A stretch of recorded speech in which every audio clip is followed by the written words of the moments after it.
ছাত্রলীগকে উস্কে দেওয়া হয়েছে মাঠে থাকার জন্য। কেন সাধারণ শিক্ষার্থীরা কি সন্ত্রাসী? ছাত্রলীগ একসাথে চলে না, শিক্ষা ছাত্রলীগ একসাথে চলে না, চলছে লড়াই চলবে, ছাত্র আন্দোলন লড়বে, চলছে লড়াই চলবে, ইনশাআল্লাহ দেখাবে রাজপথে, কথা হবে স্লোগানে। ধন্যবাদ সবাই।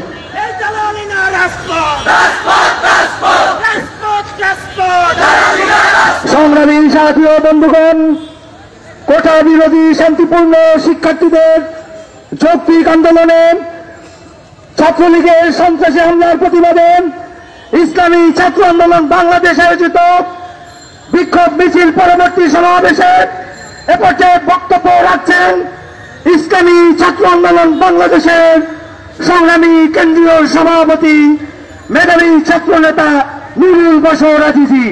বক্তব্য রাখছেন নুরুল বশর আজিজি।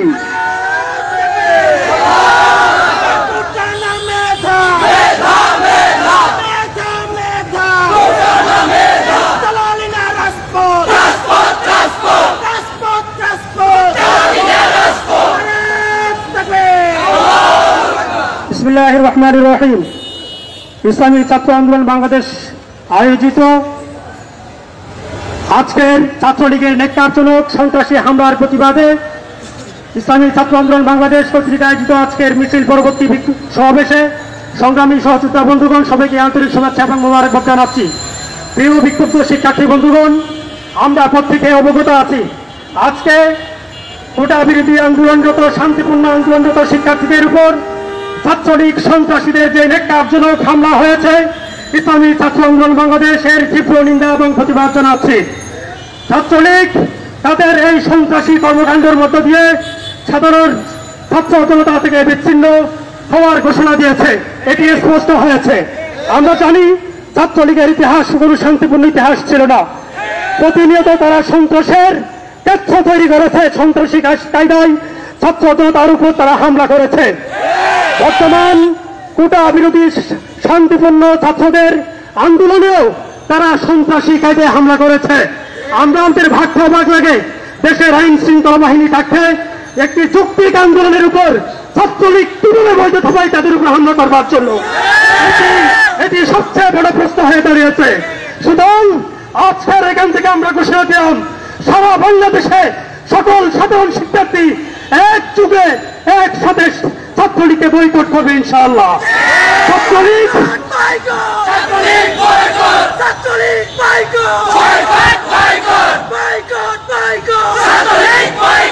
ছাত্রলীগের এই সন্ত্রাসী রাজনীতি এই বাংলার মাটিতে হতে পারে না, হতে দেওয়া যায় না, হতে দেওয়া যায় না। ছাত্র বন্ধুগণ, যৌক্তিক দাবি নিয়ে মাঠে নেমেছে সাধারণ শিক্ষার্থী, তাদের মেধার মূল্যায়ন করতে হবে। আপনি কোঠা দিয়ে কোটার জঞ্জাল বিছিয়ে এই দেশকে লুটে পুটে খাবেন আর মেধাবীদেরকে দেশ থেকে বিতাড়িত করবেন, ইসলামী ছাত্র আন্দোলন বাংলাদেশ কখনো বরদাস্ত করবে না, কখনো বরদাস্ত করবে না। সাধারণ শিক্ষার্থীদের সাথে নিয়ে আমরা দুর্বল আন্দোলন গড়ে তুলব। ইসলামী ছাত্র আন্দোলন বাংলাদেশ এই কোটা বিরোধী আন্দোলনে সকল ক্যাম্পাসে সারা দেশে একসাথে ছিলাম, একসাথে আছি, একসাথে থাকবো ইনশাআল্লাহ। এই স্বৈরাচার প্রতি আন্দোলনের আমরা শেষ পর্যন্ত ইনশাআল্লাহ মাঠে থাকবো ইনশাআল্লাহ।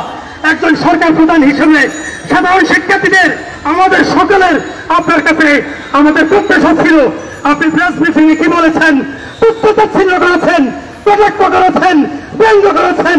একজন সরকার প্রধান হিসেবে জাতির সাথে ছাত্র সমাজের সাথে এই প্রহসন আপনি করতে পারেন না, পারেন না, পারেন না। নাই আপনার এই মানসিকতার প্রতি আপনার বিলম্বে আপনার এই প্রহসনমূলক বক্তব্য প্রত্যাহার করতে হবে। সরকারের শীর্ষ পর্যায় থেকে হাইকমান্ড কাজ করবার জন্য মরে নেমেছে, তার যৌক্তিক দাবি আদায় করবার জন্য মরে নেমেছে। তাদের পেছনে একটা ছাত্রলীগকে লেলিয়ে দেওয়া হবে, এটা কোন ধরনের রাজনৈতিক শিষ্টাচার আমাদের বোধগম্য নয়। আমরা মনে করব অবশ্যই আন্দোলনরত শিক্ষার্থীদের সাথে টেবিল টক করে আলোচনা টেবিলে আসুন, তাদের যৌক্তিক দাবি মেনে নিন, অনতিবিলম্বে কোটা প্রথা প্রত্যাহার করুন। যদি না পারা যায় অন্তত সংস্কার করে একটি সহনীয় মাত্রায় নিয়ে আসুন। আমরা এই দাবি জানাই, বাতিল করতে না বললে একটি সহনীয় মাত্রা নিয়ে আসুন, মেধাবীদেরকে মূল্যায়ন করুন, দেশের মেধা দেশে থাকুক, দেশ এগিয়ে যাক, এই প্রত্যাশা করছি। সকলে সুস্বাস্থ্য কামনা করে আগামীতে যে কোন আন্দোলন সংগ্রামে বসে থাকার উদাত্ত আহ্বান জানিয়ে শেষ করছি। আসসালামু আলাইকুম ওয়া রাহমাতুল্লাহি ওয়া বারাকাতুহু।